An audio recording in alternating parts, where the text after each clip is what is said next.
Muy bien, buenas tardes. Vamos a continuar con el programa y ahora vamos a viajar hasta la ciudad de Mérida, eso creo.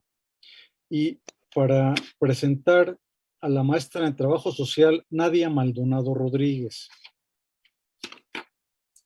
Ella es licenciada en Fisioterapia y Rehabilitación por la Universidad Autónoma de Yucatán, especialista en docencia por la misma universidad, diplomada en Trabajo Social, maestría en Trabajo Social por la UNAM, certificada en espirometría y en fisioterapia respiratoria por el Instituto de Enfermedades Respiratorias y es profesora de la licenciatura de rehabilitación en la Universidad Autónoma de Yucatán. Iba a presentar un tema denominado estimulación temprana o rehabilitación. ¿Cuál es la diferencia? Adelante, doctora Nadia. Hola, muy buenas tardes a todos. Bueno, pues es un gusto poder platicar con ustedes y compartir no solo conocimientos, sino también experiencias. Y pues hoy les voy a hablar de un tema que aunque es un tema sencillo, creo que también es un tema muy importante de tomar en cuenta y visualizar un poco como médicos qué es esta parte en la que puede apoyarnos la licenciatura en rehabilitación o el área de fisioterapia en particular, que es lo que más conocemos. Entonces, bueno, vamos a ver un poco de estimulación temprana o rehabilitación. Para hablar de estos tópicos tendríamos que establecer las diferencias entre los términos de intervención y estimulación temprana.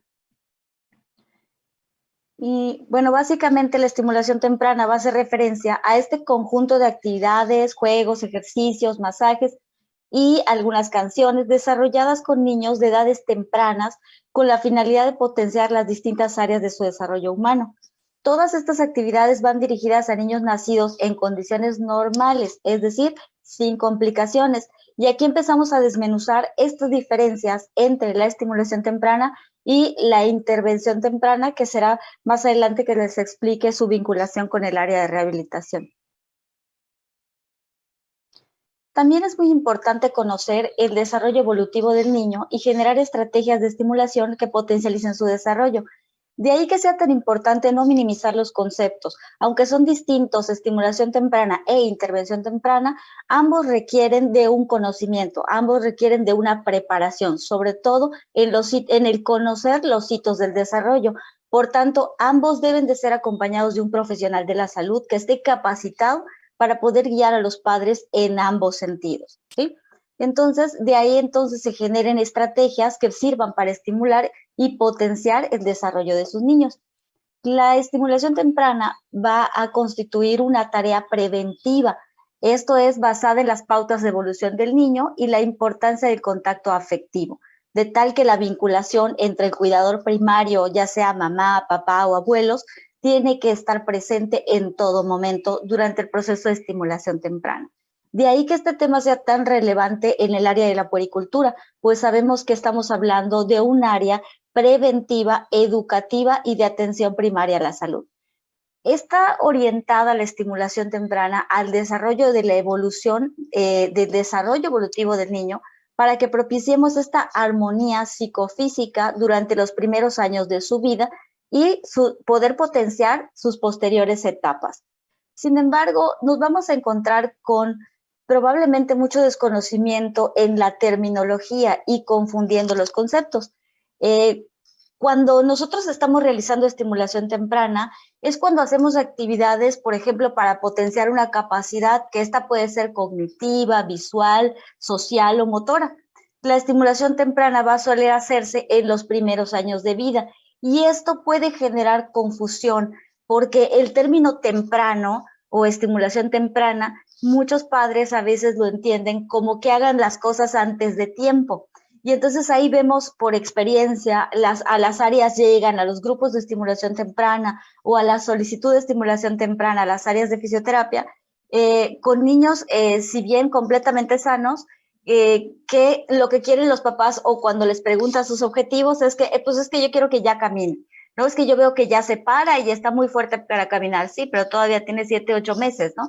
Entonces, es tratar de reeducar al familiar o a la familia a entender que cada niño tiene su proceso, que todos los niños son diferentes, que si bien existen hitos del desarrollo que que estamos obligados a mencionar y a trabajar para poder dar una evaluación concreta, también es importante que hagamos saber a los papás dentro de esta educación para la salud que ningún niño es igual, que ni siquiera entre nuestros propios hijos podemos hacer la comparación en sus etapas de desarrollo y que a cada uno le llega su tiempo y su momento, siempre y cuando desde luego están dentro de los parámetros que traza, pues obviamente, las guías clínicas, ¿no? Pero pues sí entender que temprano no es que haga antes las cosas, sino el término temprano se entiende como la corta edad a la que los niños son atendidos por esta área en particular. Esta intervención temprana va a estar dirigida a niños menores de 6 años que han tenido, en el caso, aquí ya estamos hablando del término de intervención, que está íntimamente relacionado con la rehabilitación o con el proceso de rehabilitación. La intervención temprana, entonces, también va a estar dirigida a niños menores de 6 años, y esto es lo que podría generar, digamos, la confusión en la terminología. Sin embargo, la intervención temprana se va a dirigir a niños que han tenido dificultades peri o postnatales y que son considerados niños de alto riesgo. Entonces, el objetivo de la intervención temprana va a ser trabajar durante los primeros años de vida de estos niños en los que la plasticidad cerebral nos va a permitir desarrollar áreas cerebrales buscando mayor bienestar en el niño y su inclusión a nivel social. Hablemos un poquito de algunos tópicos de estimulación temprana que debemos recordar siempre para poder apoyar a los papás que atendemos. Existen 4 áreas principales sobre las que se trabajan en estimulación temprana y que esta interacción y el progreso son responsables del desarrollo integral de todos los seres humanos, es decir, el área cognitiva, el área sensoriomotriz, el área de lenguaje y el área socioemocional. Brevemente les describo que me parece importante acotar que la estimulación temprana se va a referir a la habilidad del niño para que sea consciente de sí mismo, aunque sea muy pequeñito, y que sea también consciente de su entorno. Esto para comenzar a ordenar la realidad que se le presenta. Todo esto mediante la exploración, la comparación, elegir, preguntar, clasificar. Y este punto es muy importante hacerlo notar al papá que va o a la mamá que va a la consulta o a los papás que van a la consulta, porque es un clásico y lo sabemos que de pronto llegan y te dicen, es que mi bebé ya está grande y no habla, no dice ninguna palabra, pero veo que sí me entiende todo y ya le hicieron potenciales evocados y ya le hicieron todos los estudios pertinentes y el niño está sano. Y la razón es que cuando empezamos a entablar esta conexión de primera mano, de medicina familiar, que hace un poco más esta entrevista familiar, y terminamos rascando un poco y dándonos cuenta que tiene por ahí un hermanito mayor, o la misma mamá, o la misma abuelita, que todo le da. Entonces el niño solo hace, señala y le da, ¿quieres leche? Sí, leche. O sea, parece que tiene un traductor. Y entonces, pues no se ve en la necesidad de explorar su entorno de esa manera, sino que hace otro tipo de lenguaje, que en este caso no es un lenguaje hablado, sino que hace un lenguaje con señas, porque así es como ha estado experimentando su entorno o conviviendo con su entorno. Y estos puntos son muy importantes de explicar a los papás para que comprendan que pues es muy difícil que el niño sonría si no le sonríen, es muy difícil que el niño hable si no le hablan, si no le cantan, si no le muestran. Es importante que tengamos presente este concepto. En el área cognitiva se hace referencia a 2 dimensiones, la dimensión de los sentidos y la dimensión de la motricidad. Los sentidos hace referencia a la capacidad de ver, oír, oler, percibir sabores, texturas, temperaturas y movimiento. Y en este caso, la motricidad vamos a dividirla en coordinación motora fina, que va a implicar pues estos movimientos coordinados entre lo que se ve y lo que se toca, como tomar un objeto con los dedos, observarlo, pintar, dibujar, hacer nudos. Y la coordinación motora gruesa está relacionada con los desplazamientos, los cambios de postura y las reacciones posturales y de equilibrio, que es la que presentan los niños pequeños durante sus primeras etapas de vida y que son las que hay que ir madurando y trabajando para que después podamos trabajar una coordinación más fina. Por otro lado está el área sensoromotriz, que esta va a hacer referencia a esas habilidades que le permiten a sus niños comunicarse con un entorno con nosotros y socializar. Y esta abarca 3 aspectos: la capacidad comprensiva, la capacidad expresiva y la capacidad gestual. Nosotros sabemos que el niño está entendiendo porque hace gestos, porque hace caras, porque para de llorar, porque emite algún sonido, y toda esta capacidad de expresión conjunta entre lo que comprende y lo que gesticula para hacerte notar que sí está comprendiendo. Y estos datos son señales muy importantes para descartar que hubiese alguna otra patología detrás de el no tener una respuesta a la emisión de sonido.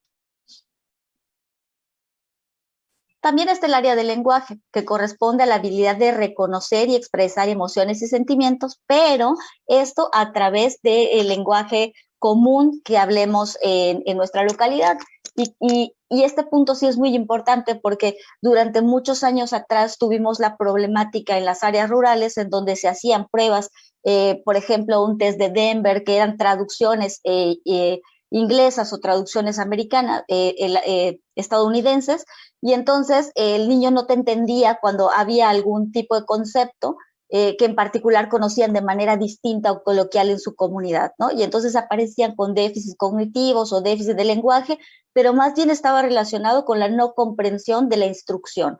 Y lo mismo sucedía con los papás. Entonces era muy difícil tener una prueba certera sobre las pruebas de lenguaje, sobre las pruebas cognitivas real, si no la contextualizábamos. Y entonces ya a lo largo de estos años se ha trabajado mucho en contextualizar este tipo de pruebas para que los niños tuvieran un mejor rango en sus valoraciones.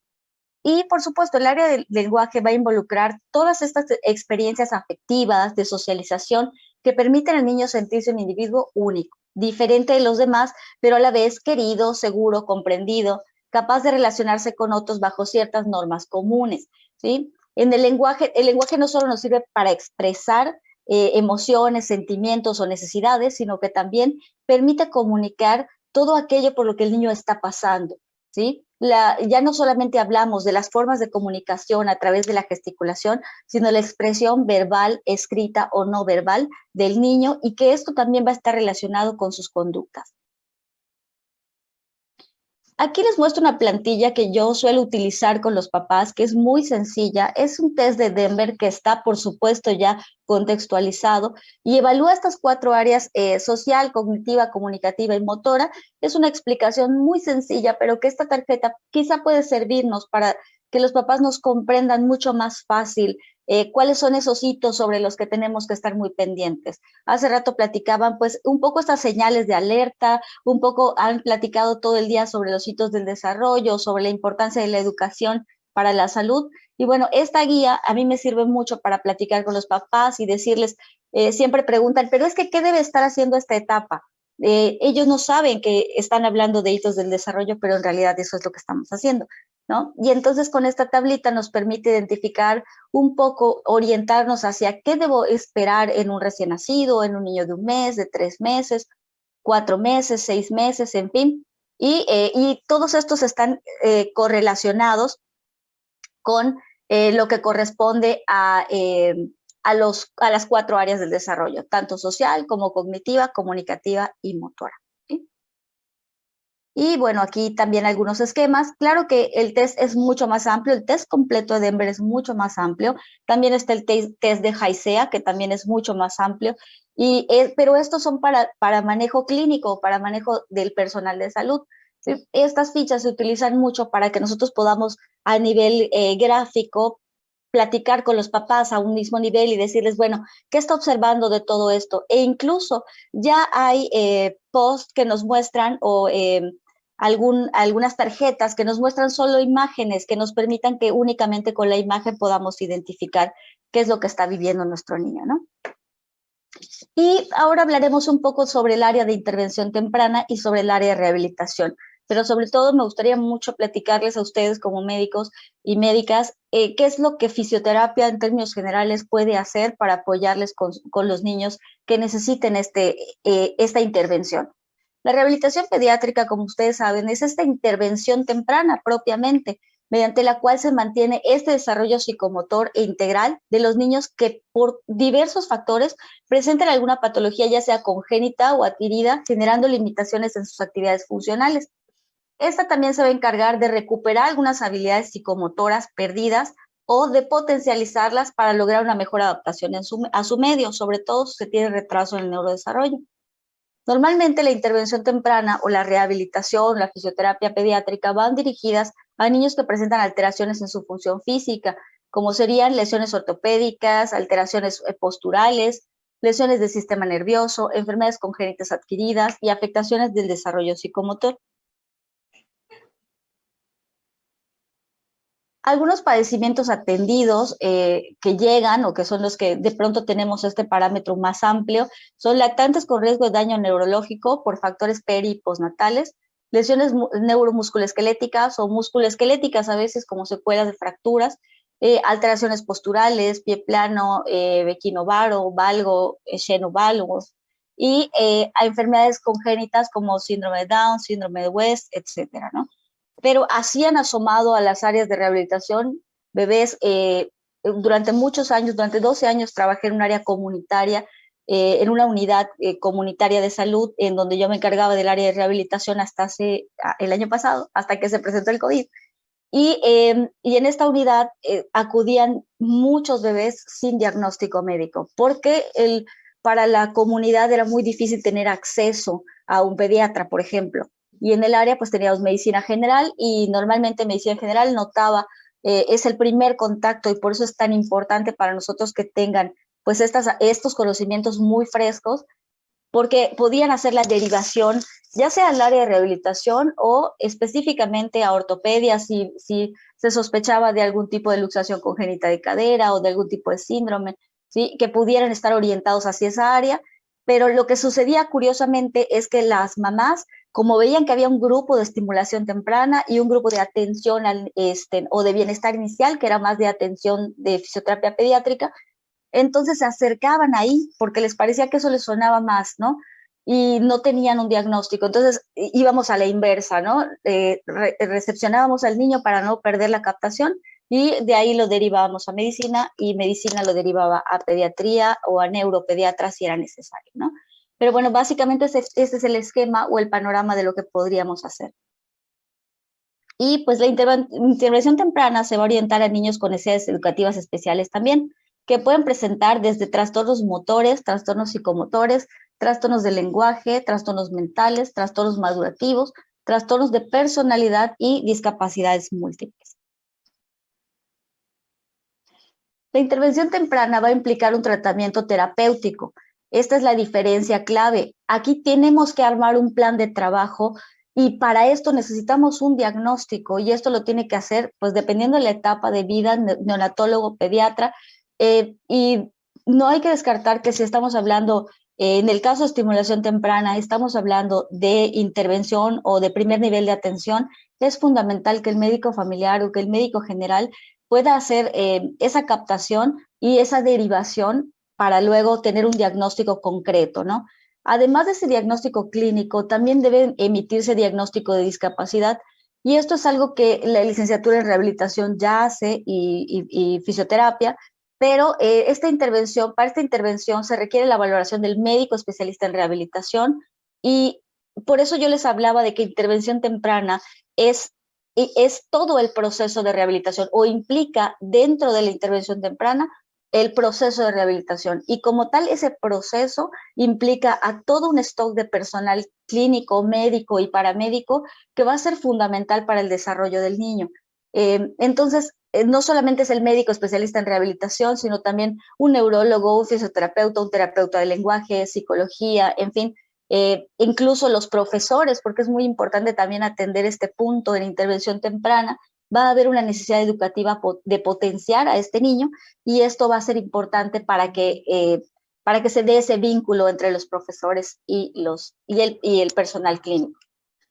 Para el desarrollo de una propuesta de intervención temprana, es preciso que sigamos un proceso que permita recopilar la información del niño y de la familia a través de los protocolos establecidos para este efecto, como son la entrevista a los padres, la primera sesión con el niño, si el médico así lo requiere, los estudios de gabinete, aunque de manera muy sincera les digo que no en todas las áreas es posible tener un stock de gabinete tan equipado como una tomografía, una resonancia, un electroencefalograma, un mapeo cerebral, potenciales evocados. O sea, para que esto suceda en un área periurbana o rural, o para que esto suceda en una comunidad pequeña, es muy complicado. De ahí que sea tan importante la clínica. Siempre, también como académico, en mi postura de académico, siempre voy a apoyar más el sentido clínico que se enseña y que se debe aprender, porque es ahí donde está el colmillo que te lleva a tomar decisiones terapéuticas, ¿no? Entonces, si bien es importante que se realicen ciertos estudios de los cuales no podemos prescindir, pues también es muy importante que logremos ser muy certeros antes de pedir cualquier cosa, ¿no? Porque eso implica a nivel económico un gasto muy fuerte para esa familia y tenemos que tener muy presente pues nuestro contexto, ¿no? Entonces, ser muy agudos con el diagnóstico, muy agudo con las observaciones para no hacer gastar de más, vale mucho la pena y el paciente seguramente lo agradece, ¿no? Eh, también, por supuesto, se requerían estudios audiológicos, diagnóstico genético si fuera necesario, psicodiagnóstico, diagnóstico madurativo y antecedentes clínicos. Que ahí es, yo creo, donde entra pues esta pericia clínica, ¿no? De la entrevista, de la valoración clínica. Y también un poco ahí entra mi parte de trabajo social, que también es una de las razones por las que hice esta maestría, ¿no? Esta idea de buscar cuáles son estas asociaciones. A veces desconocemos dentro de nuestro ámbito clínico que existen a lo mejor asociaciones o existen a lo mejor organizaciones de la sociedad civil que nos pueden guiar hacia dónde conseguir un mapeo cerebral, un potencial evocado, un examen de un electro, por ejemplo, o estudios que fueran necesarios para apoyar a estos papás que a veces no tienen esos recursos. Y por tanto, y quizá para concluir, no sé cómo está mi tiempo, pero me gustaría mucho hablarles desde el área de fisioterapia, que es mi área, 5 enfoques de la fisioterapia infantil para que entendamos un poco el panorama clínico que puede aportar fisioterapia, ya no como un área, ya nunca más como un área técnica, sino como un área profesional de la salud que puede apoyarles en su día a día. El primero es el concepto Bobat. Este fue descubierto desde 1940 por Carl y Berta Bobat. Este es de origen inglés y este enfoque es esencial en el desarrollo neurológico para la intervención temprana en tratamiento de disfunciones motoras. Estas que fueran derivadas de trastornos congénitos o adquiridos en el sistema nervioso central. Eh, la idea de este concepto de Bobat que nosotros utilizamos es la comprensión del movimiento normal a través de los canales perceptivos para facilitar este movimiento y posturas selectivas que aumenten la calidad de la función del niño. El efecto principal buscado con el concepto Bobat es inhibir el tono, inhibir los patrones de movimiento anormales, facilitar el movimiento normal, estimular adecuadamente en casos de hipotonía o inactividad muscular. Este concepto Bobat o esta técnica terapéutica o fisioterapéutica la usamos mucho hace algunos años. Quizá unos 10 años atrás se usaba más que ninguna otra, ¿no? Sin embargo, existen otras y creo que de ahora esta es como una de las que a mí en lo personal me gusta mucho. El método Katona es un método de neurorehabilitación. Es húngaro y está presente desde 1966. En realidad, este método creo que lo que más me gusta de él es que no lo hizo solamente Fred Katona, sino que lo hicieron un conjunto que se trabajó muy arduamente entre neurólogos, pediatras, kinesiólogos, terapeutas de lenguaje. O sea, fue un grupo muy grande de personal que estaba muy empapado en la neurorehabilitación y que al final lo dio a conocer Katona, pero realmente creo que la riqueza de este método y que de verdad me gustaría mucho que a futuro pudiéramos platicar más sobre este método, porque me parece muy interesante. Este trata especialmente a recién nacidos y lactantes y en especial cuando se trata de bebés prematuros y si hubo complicaciones en el embarazo, que es como lo que más vemos, ¿no? Y este método sirve no solo como diagnóstico, sino también método de intervención temprana y tiene como objetivo detectar estos factores de riesgo en daño neurológico que pueden comprometer el desarrollo integral del infante, además de prevenir o disminuir las secuelas de lesión cerebral. Este se debe realizar a través de repeticiones intensivas y constantes de ciertos ejercicios que vayan enfocados a mejorar el desarrollo sensoriomotor de estos niños. Cabe destacar que por la complejidad de este método, el enfoque requiere un protocolo integral de estudios clínicos, que es a lo que me refería antes, es decir, test de motricidad, y mediciones de la actividad cerebral, así como el apoyo de terapias de lenguaje, entre otras actividades. Entonces, este método facilita mucho el trabajo en conjunto o interdisciplinario, ¿no? También está la terapia de Boita, es una terapia neuropediátrica. Václav Boita la ideó buscando precisamente este concepto de enfoque temprano, y es una técnica de diagnóstico de alteraciones posturales de movimiento durante la lactancia. Y esta sirve para elaborar el tratamiento que impida la manifestación de procesos motores incorrectos. La terapia de Boita parte de dos cosas, del complejo de coordinación o de dos complejos de coordinación más bien, la reptación y el volteo o el giro. Y también por eso se le llama terapia de locomoción refleja, porque utiliza las posturas reflejas y estímulos en distintos puntos de presión del cuerpo o zonas de estímulo para desencadenar los reflejos, con el fin de desencadenar estos mecanismos automáticos de movimiento que tenemos programados ya dentro de nuestro sistema nervioso central, ¿no? Y penúltimo es la asistencia Portage. Está dirigida a niños con problemas de aprendizaje y discapacidad motora. Esta creo que le casa muy bien a los que se encuentran en áreas educativas. Es un enfoque que trabaja por medio de visitas domiciliarias, pero que se puede llevar muy bien al aula, y da una asistencia de conocimiento del método para ayudar a la familia a poder dividir las tareas de aprendizaje e ir a pequeños pasos buscando potenciar sus habilidades. Más que un tratamiento, Portage es un refuerzo útil para que vayamos atendiendo esas diferencias del desarrollo de los menores, y es un servicio que funciona al paralelo con la fisioterapia y los métodos de terapia ocupacional y de lenguaje. También tenemos el método SROT, es conocido como tratamiento de reeducación postural tridimensional. El objetivo de ROT es frenar y revertir la curva excesiva de columna vertebral causada por escoliosis. Este método es creado por Katarina Roth. Ella también tenía una escoliosis muy importante, y esto la llevó a la creación de este método. Este se usa más en el área ortopédica, pero es importante porque muchas de estas veces usar este método correctivo puede en algunos casos impedir la cirugía, pero más que nada evitar que esta sea muy pronto, ¿no? Y básicamente se trata de hacer estímulos propioceptivos y exteroceptivos a fin de mejorar la postura y los patrones respiratorios del paciente. Este es un método no invasivo y una alternativa de tratamiento quirúrgico para la escoliosis.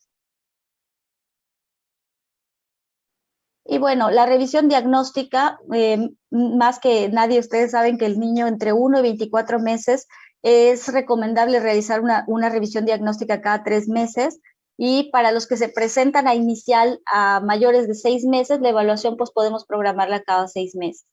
La secuencia de trabajo, como una experiencia particular, dependiendo de la dificultad, por supuesto, que presenta, cuáles son sus diagnósticos, el número indicado de sesiones que se recomienda es, si requiere psicopedagogía, fonoaudiología y psicomotricidad, 1 o 2 veces a semana, y fisioterapia 2 a 3 veces por semana, de manera separada. Y lo que nosotros normalmente hacemos es trabajar al niño una sesión grupal y las demás sesiones individuales. Esto con la finalidad de abonar a la socialización, ¿no? Y solo para tener un último recordatorio, creo que ya estoy en tiempo, es tener esta ficha para que cuando los papás nos pregunten o no puedan, no busquemos cómo trabajar con sus dudas, platicar con ellos mucho sobre quién tiene el control sobre el desarrollo y quién es quien evalúa el desarrollo, ¿no? El control del desarrollo básicamente lo tienen que hacer los padres, abuelos o el cuidador primario. Nosotros podemos hacer la valoración, la evaluación, pero quien debe llevar el control activo, estar preocupado de hacer la observación, son los cuidadores primarios. ¿Qué es lo que tiene que hacer para mejorar el control del desarrollo? Hacer un seguimiento de los indicadores del desarrollo, y esto lo tiene que hacer de la mano de un personal de salud que le puede explicar de manera sencilla cuáles son los hitos del desarrollo. ¿Cuándo? Desde el nacimiento hasta los 6 años. Y esto porque se habla mucho de lo que es la plasticidad cerebral, aunque estoy convencida de que los episodios de plasticidad cerebral suceden a lo largo de toda nuestra vida. Y en el caso de la evaluación del desarrollo, ¿quién la hace? Pues de preferencia el médico, o si en el área no hay la presencia médica, puede ser un personal clínico que demuestre estar capacitado para esta orientación, como sería enfermería, psicología o fisioterapia, y cuando pues evaluar el desarrollo al nacer a los 3, 6, 9, 18 y 30 meses. ¿Para qué? Pues para saber si este niño necesita alguna ayuda con el desarrollo o presenta algún riesgo o daño neurológico. Lo que les estoy mostrando en el video, ya para terminar con esta sesión, es una actividad de estimulación temprana. Este niño nació durante la pandemia y estuvimos haciendo un proceso de telerehabilitación con la intención de no frenar el desarrollo. La mamá se acerca a la clínica y nos dice que él nació y no ha tenido mayor contacto, está solo conmigo en casa, y me gustaría como saber qué cosas hacer. Es mamá primeriza, entonces no sabía qué actividades hacer con el niño que pudieran potenciar su desarrollo, que pudieran hacerlo ir a la par con su desarrollo, y entonces la fuimos coacheando, y estos son algunos de los videos sobre las actividades que íbamos haciendo conforme la íbamos guiando en casa, ¿no? Y bueno, para este caso, voy a detener aquí, les voy a mostrar es el mismo niño. También nos contacta la mamá, él había tenido, tiene riesgo de daño neurológico, o así estaba plasmado. Fue un niño que nació y fue determinado como post-COVID porque la mamá entró enferma, y en la clínica, cuando sale del hospital y ya los dan de alta, nos lo manifiestan como post-COVID, ¿no? Entonces a los 6 meses vemos que todavía está empezando con control cefálico, que la posición de los codos no era la correcta, que todavía había mucha debilidad, y bueno, fuimos haciendo actividades dirigidas para que el niño pueda equiparar su desarrollo, o bien lograr la mejor condición posible. Esto, por supuesto, de la mano de su pediatra, de su neurólogo pediatra, ¿no? Y de este lado lo vemos a los 18 meses, todavía con una base de sustentación pobre, muy amplificada y muy rotada la cadera. Sin embargo, ya con mayor soporte, mayor sostén, mejor control, ¿sí? Y si bien no es lo que quizás se esperaba para sus 18 meses, según los hitos del desarrollo, va lográndolo con poco estímulo en casa, bien orientado a través de la clínica, ¿no? Y bien, aquí algo de la bibliografía consultada, supongo yo que lo podrán ver en algún momento, y si no, con todo gusto me comprometo a darles material o información que necesiten. Y por supuesto, ahí están mis datos. Soy profesor universitario en la licenciatura en rehabilitación de la Facultad de Medicina de la Universidad Autónoma de Yucatán, y a partir de hace un año colaboro en el Laboratorio de Rehabilitación Integrativa para pacientes post-COVID, puesto que mi formación después de la licenciatura y después de la maestría es fisioterapia cardiopulmonar, ¿no? Pues les agradezco la invitación y eso sería todo por mi parte. No sé si tienen dudas o preguntas. Doctora, excelente ponencia, y sin duda lo que usted comenta acerca de la clínica, pues es fundamental. Y el trabajo social es básico y es muy práctico, es algo en lo que con mucha frecuencia los clínicos solicitamos y necesitamos de trabajadores sociales proactivos. Desafortunadamente no es lo más habitual. Yo tendría alguna duda en lo que llegan algunas otras en cuanto a esta detección oportuna de problemas neurológicos. Mi formación como gastropediatra me ha llevado a buscar niños con parálisis cerebral infantil. De hecho, por ahí con la doctora Sandra Fabiola hicimos una recopilación de algunos niños. En cuanto a la detección oportuna y a la rehabilitación adecuada. Este método de Catona es capaz de detectar a niños con PCI a edades muy tempranas. Sí, creo que no hace el diagnóstico como tal, pero sí puede poner alerta sobre el riesgo neurológico. Y pienso que el método Catona lo que sí tiene es que como está basado específicamente en las etapas de neurodesarrollo y los reflejos, lo que sí nos permite es quizá dar un diagnóstico más acercado a la realidad, y creo que facilita mucho platicar con los papás, que al final me parece que es lo más difícil dentro de la clínica, y muchas veces llegan los papás y tiene un diagnóstico, no, no lo tengo. O sea, me dijo que puede ser que no camine, que puede ser que no haga esto, que puede ser que no haga otro, pero no tengo un diagnóstico, ¿no? Entonces, quizá porque es complejo emitir un diagnóstico neurológico, es extremadamente complejo, porque como se está manejando la plasticidad cerebral, no sabemos a qué potencial va a llegar ese niño. Entonces pareciera como injusto decir, no, sabe que si su hijo tiene parálisis cerebral y ya lo etiquetaste, ¿no? Y de ahí no vas a bajar al papá.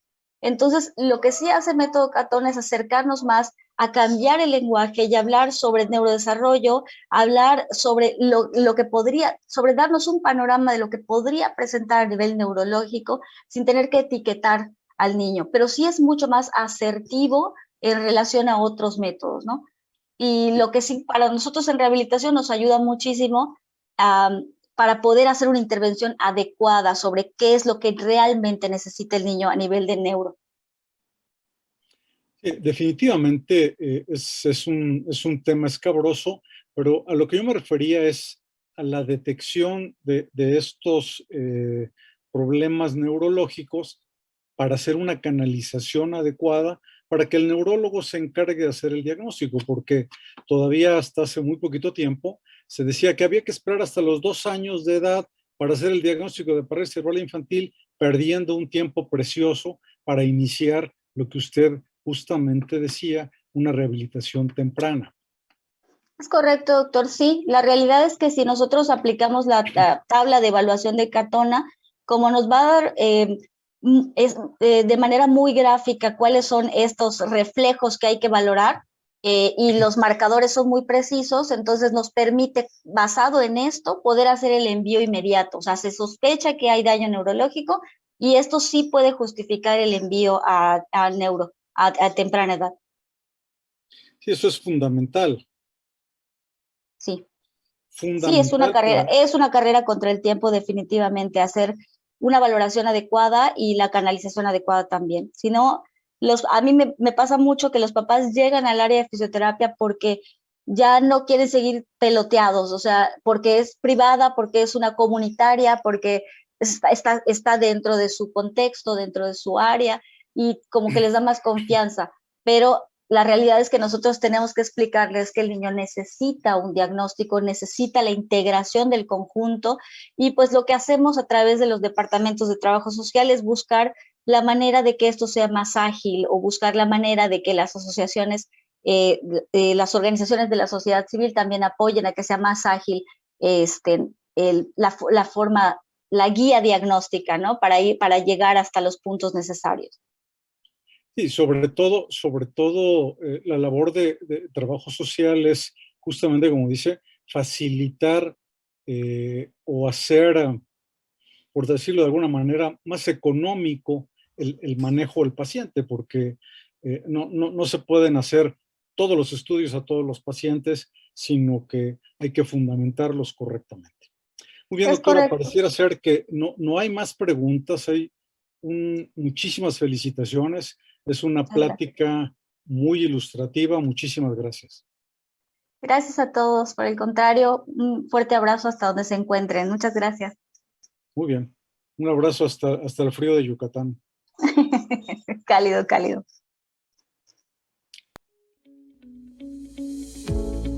Damos por terminadas las charlas de este día. De momento, hay un receso hasta las 4 de la tarde para el taller de dermatología. Muchísimas gracias.